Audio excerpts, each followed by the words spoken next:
திருட ஸ்கூட்டர் திருடலான்னு வரான். அப்ப பக்கத்துல ஒரு வயசான அம்மா அலற சத்தம் கேக்குது.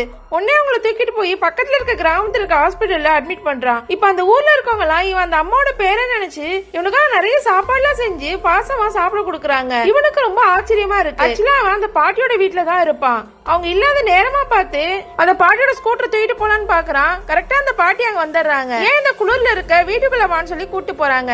என்ன காப்பாத்தது ரொம்ப தேங்க்ஸ்னு சொல்றாங்க. நீ இஷ்டப்பட்ட வரைக்கும் இந்த வீட்லயே இருக்கலாம்னு சொல்றாங்க. அவனும் சரின்னு அந்த பாட்டியோட வீட்லயே தங்க ஆரம்பிக்கிறான். இப்ப அவங்களுக்கு தெரியாம அந்த வீட்டுல ஏதாவது வேல்யூபிளான பொருள் இருந்தா தூக்கிட்டு ஓடிடான்னு பாக்குறான். இப்ப அவன் தேடிட்டு இருப்பான். அப்ப அந்த பாட்டி வந்து என்ன தேடுன்னு கேக்குறாங்க. உடனே அவனும் எனக்கு டூத் பிரஷ் இல்ல அதுதான் இருக்கான்னு பாத்துட்டு இருக்கேன்னு சொல்றான். அடுத்த நாளே இந்த பாட்டி மழையிலே நனைஞ்சிட்டு போய் அவனுக்காக ஒரு டூத் பிரஷ் வாங்கிட்டு வந்து குடுக்கறாங்க.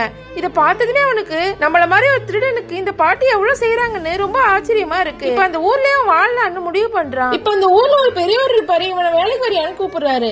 இவனும் கிளம்பி போறான். மலை மேலே ஏறி கொஞ்சம் ஹெர்பல்ஸ் எல்லாம் எடுத்துட்டு வந்து கிராமத்துல வைக்கிறாரு. இவனும் அவருக்கு ஹெல்ப் பண்ண ஆரம்பிக்கிறான். இப்ப அவர் கார்ல இருந்து இறங்கி முன்னாடி நடந்து போறாரு. இறங்கினதுமே அந்த கார் எடுத்துட்டு போலாமா ஒரு நிமிஷம் யோசிக்கிறான். அதுக்கப்புறம் மனசு வராம அந்த தாத்தா கூடவே நடந்து போக ஆரம்பிக்கிறான். கஷ்டப்பட்டு வேலை செய்ய ஆரம்பிக்கிறான். இப்ப இவனுக்கும் இந்த ஊர் ரொம்ப பிடிச்சு போயிடுது.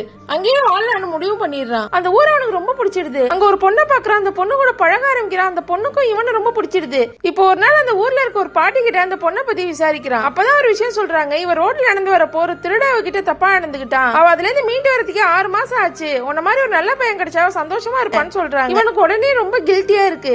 ஏன்னா ஒரு காலத்துல அவனும் இந்த மாதிரி நிறைய பேர்கிட்ட வழிபறி பண்ணிருப்பான். தப்பா நடந்திருப்பான். உடனே அவன் வீட்டுக்கு போறான். பாட்டி கிட்ட எல்லா விஷயத்தையும் சொல்லலாம் முடிவு எடுக்கிறான். இப்ப அதே நேரத்தில் அந்த பாட்டியோட பையன் வந்து பாட்டியை போட்டு அடிக்க ஆரம்பிக்கிறான். பணம் கொடுன்னு சொல்லி டார்ச்சர் பண்றான். இவன் போனதுமே பாட்டி கிட்ட பணம் கிடையாதுன்னு தெரிஞ்சதும் அந்த பையன் அங்க இருந்து கிளம்பி போயிடுறான். அந்த பாட்டி நீ ஒண்ணு எனக்கு தேவையில்ல, இவன் தான் என் பேரன் முன்னாடியே சொல்றாங்க. எனக்கு இன்னும் குற்ற உணர்ச்சி அதிகமாயிடுது. அந்த பாட்டி கிட்ட நடந்த எல்லா விஷயத்தையுமே சொல்றான். அவன் திருடதான் இங்க வந்தேங்கிற விஷயத்தையும் ஒத்துக்கிறான். உடனே அந்த பாட்டி உன்னோட தப்பு எல்லாத்தையும் நான் மறந்துடுறேன், உனக்காக நான் வெயிட் பண்ணுவேன், நீ ஜெயிலுக்கு போயிட்டு வான்னு சொல்றாங்க. அவனும் அவனோட தண்டனை காலத்தை முடிச்சிட்டு மறுபடியும் அந்த பாட்டிக்கு அவன் சொன்ன மாதிரி அவனுக்காக அந்த பாட்டி வெயிட் பண்ணிட்டே இருப்பாங்க. யாருமே இல்லாத அவன் அந்த பாட்டியால நல்ல வழிக்கு வந்து அவங்க கூட சந்தோஷமா வாழவும் ஆரம்பிக்கிறான்.